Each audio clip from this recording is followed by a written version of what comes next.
Friends, Prayagraj junction ಬಂತು train. Station ಸಕಲ maintain ಮಾಡಿದ್ದಾರೆ.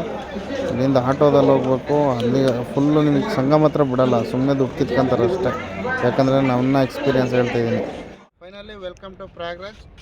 ಈಗ ಟೆಂಪ್ರವರಿ ಬ್ರಿಡ್ಜ್ ಮಾಡಿದ್ದಾರೆ, ಅದ್ರ ಮೇಲೆ ನಡ್ಕೊಂಡು ಹೋಗ್ತಿದ್ದೀವಿ. ಆಟೋದವ್ರು ಆಲ್ರೆಡಿ ಒಂದ್ಸರಿ ಟೋಪಿ ಹಾಕಿದ್ರು ನಮಗೆ. 55 ರೂಪಾಯಿ ಟೋಪಿ ಹಾಕ್ಸ್ಕೊಂಡು ಮತ್ತು 4 ಕಿಲೋಮೀಟರ್. ಮತ್ತು ಈ ಬ್ರಿಡ್ಜು ಎಷ್ಟು ಚೆನ್ನಾಗಿ ಬಿಲ್ಡ್ ಮಾಡಿದ್ದಾರೆ ಅಂದರೆ, ಆ ಕಡೆ ಕ್ಲೀನಾಗಿ ಕಟ್ಟಿ ನೋಡಿದ್ರೆ ಭಯ ಆಗುತ್ತೆ, ಏನಾದರೂ ಪ್ರಾಬ್ಲಮ್ ಆಗುತ್ತೇನೋ ಅನ್ನಂಗೆ. ಆದರೆ ಏನೂ ಆಗಲ್ಲ. ಖಾಲಿ ಇದೆ ಅಂತ ಮಾತ್ರ ಅನ್ಕೋಬೇಡಿ, ಮಾರ್ನಿಂಗ್ ತೋರಿಸ್ತೀನಿ ಜಾಗದ್ದು ವೈಬು. ಚಳಿ ನಾವು ಅನ್ಕೊಂಡಷ್ಟಿಲ್ಲ, ಇನ್ನೂ ಸ್ವಲ್ಪ ಜಾಸ್ತಿನೇ ಇದೆ. 12 ಡಿಗ್ರಿ ಇದೆ, 12 ಡಿಗ್ರಿ ನಡುಗಿ ನಮ್ಮ ದೀಪು ನಾವು ಎಲ್ಲ ಫುಲ್ ಸುತ್ಕೊಂಡು ಕೂತಿದ್ದೀವಿ ಚಳಿಗೆ. ಆ ಕಡೆ ತೋರಿಸು ದೀಪು ಜನನ. ನಾವು ಚಳಿ ತಡಿನಾರ್ದೇ 20 ರೂಪಾಯಿಗೊಂದು ಪ್ಲಾಸ್ಟಿಕ್ ಶೀಟ್ ಮಾರ್ತಿದ್ರು, ಅದನ್ನು ತಗೊಂಡು ಕೆಳಗಡೆಗೆ ಹಾಸ್ಕೊಂಡು ಮತ್ತು ಮೇಲ್ಗಡೆಗೆ ಅದನ್ನು ಹೊತ್ಕೊಂಡು ಬೆಡ್ಶೀಟ್ ಮೇಲೆ ಅದನ್ನು ಹಾಕೊಂಡಿದ್ದು, ನೆನಿಬಾರ್ದು ಅಂತ. ಈಗ 10 ನಿಮಿಷ ಇದೆ 6 ಗಂಟೆಗೆ. ಆ ಸಂಗಮ ಹತ್ರ ತೋರಿಸ್ತೀವಿ ಬನ್ನಿ. ಸ್ನಾನ ಮಾಡೋ ಜಾಗದಲ್ಲಿ ಎಷ್ಟು ಕ್ರೌಡ್ ಇದೆ. ಮೇನ್ ತ್ರಿವೇಣಿ ಸಂಗಮ, ಗಂಗಾ ನದಿ, ಯಮುನಾ ಮತ್ತು ಸರಸ್ವತಿ ಕಾಣಿಸಲ್ಲ, ಎರಡನ್ನೂ ಬಂದು ಸೇರೋ ದೊಡ್ಡ ಜಾಗ ನೋಡಿ ಫ್ರೆಂಡ್ಸ್. ನೋಡಿ ಈ ತ್ರಿವೇಣಿ ಸಂಗಮ ಜಾಗ ಎಲ್ಲ ಪೂಜೆ ಮಾಡಿ ಸ್ನಾನ ಮಾಡ್ತಾರಲ್ಲ, ಅಷ್ಟೊಂದು ಹೂವು ಕರ್ಪೂರ ಊದುಗಡೆ ಎಲ್ಲ ಬಿಡ್ತಾರೆ. ಇದು ನಮ್ಮ ನದಿನ ನಾವೇ ಪೊಲ್ಯೂಟ್ ಮಾಡ್ದಂಗೆ. ಇದನ್ನ ಮಾಡಬಾರ್ದು. ನಿಮಗೆ ಪೂಜೆ ಮಾಡಲೇಬೇಕು ಅನ್ಸಿದ್ರೆ ದಡದಲ್ಲಿ ಮಾಡಿ ತೆಗ್ದಿಡಿ. ಸಪ್ರೇಟ್ ಜಾಗ ಇರುತ್ತೆ, ಆ ಥರ ಮಾಡಿ. ದಯಮಾಡಿ ಈ ಥರ ಮಾಡಬೇಡಿ, ನೀರಲ್ಲಿ ಬಿಡಬೇಡಿ ಯೂಸ್ ಮಾಡಿದ್ನ.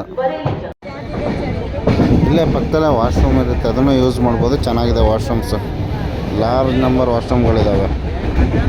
ಮತ್ತು ನಿಮಗೆ ಇಲ್ಲೇ ನೀರು ಮನೆಗೆ ತಗೊಂಡು ಹೋಗೋಕ್ಕೆ ಬಾಟ್ಲು ಮತ್ತು ನಾಮ ಹಚ್ಚೋರು ಎಲ್ಲರೂ ಸಿಗ್ತಾರೆ. ಸ್ನಾನ ಆದ ತಕ್ಷಣ ಅಲ್ಲೇ ನಾಮ ಹಾಕ್ಕೊಂಡು ದೇವ್ರ ಹತ್ರ ಹೋಗೋದು ಅಷ್ಟು. ನಾವು ಕರೆಕ್ಟಾಗಿ ಸೂರ್ಯೋದಯ ಆಗೋ ಟೈಮಿಗೆ ಸ್ನಾನ ಮಾಡೋಂತ ವೆಯ್ಟ್ ಮಾಡ್ತಾಯಿದ್ವಿ. ಆಯ್ತು, ಸ್ನಾನಕ್ಕೆ ಬಂದಿದ್ದೀವಿ. ನಾವು ಲಗೇಜ್ ವಾಸಣ್ಣನ ಕೈಲಿ ಕೊಟ್ಟು ನೀರಿಗೆ ಮುಳುಗೋಣ ಅಂತ ಹೊರಟಿದ್ದೀವಿ. ನಾನು ದೀಪು ನೀರಿಗೆ ಕಾಲಿಟ್ಟರೆ ಐಸಷ್ಟು ಕೋಲ್ಡು ನೀರು, ಅಷ್ಟು ಕೋಲ್ಡ್ ಇದೆ ನೀರು.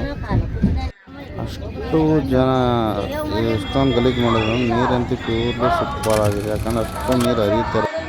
ಫೈನಲಿ ನಾನು ದೀಪು ಸೂರ್ಯೋದಯ ನಮಸ್ಕಾರ ಹೊಡೆದು ಎಲ್ರಿಗೂ ಒಳ್ಳೇದು ಮಾಡಲಿ, ನಮ್ಮ ಶತ್ರುಗಳಿಗೂ ಒಳ್ಳೇದು ಮಾಡಲಿ ಅಂತ ಕೇಳ್ಕೊಂಡು ದೇವರಲ್ಲಿ ಮುಳುಗ್ತಾ ಇದ್ದೀವಿ.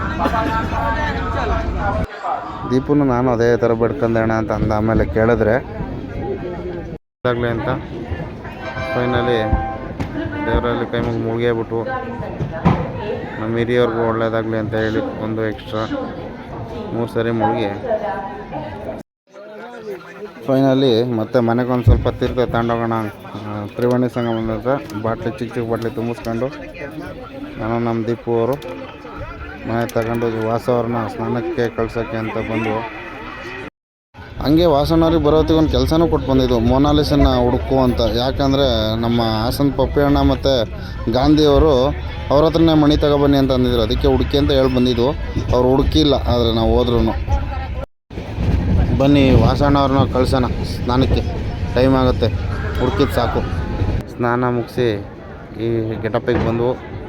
ಹರ ಹರ ಮಹಾದೇವ್, ದೇವರೆಲ್ರಿಗೂ ಒಳ್ಳೇದು ಮಾಡಲಿ ಅನ್ನೋ ಆಸೆಯಿಂದ ಇಲ್ಲಿಂದ ಸೀದಾ ಬಡೆ ಹನುಮಾನ್ ಟೆಂಪಲಿಗೆ ಬಂದು ದರ್ಶನ ಮಾಡಿ ಅಲ್ಲಿ ಮುಗಿಸ್ಕೊಂಡು ಸೀದಾ ಆದಿಶಂಕರ ಮಂಟಪಂ ಅಂತ ಇದೆ, ಅಲ್ಲಿ ದರ್ಶನ ಮಾಡಿದು. ಅಲ್ಲಿಂದ ವ್ಯೂ ಸ್ವಲ್ಪ ಚೆನ್ನಾಗಿತ್ತು, ಮೇಲ್ಗಡೆ ಇದೇ ವ್ಯೂ ನೋಡಿ, ಚೆನ್ನಾಗಿದೆಯಾ.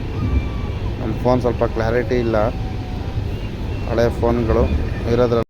ಇಲ್ಲಿ ಮುಗಿಸಿ ಆಟೋ ಹಿಡಿದು ಅಲ್ಲಿಂದ ರೈಲ್ವೆ ಸ್ಟೇಷನ್ ಬಂದು ಪ್ರಯಾಗ್ರಾಜಿಗೆ, ಅಲ್ಲಿಂದ ಕಾಶಿಗೆ ಟಿಕೆಟ್ ತೊಗೊಂಡಿದ್ದೀವಿ.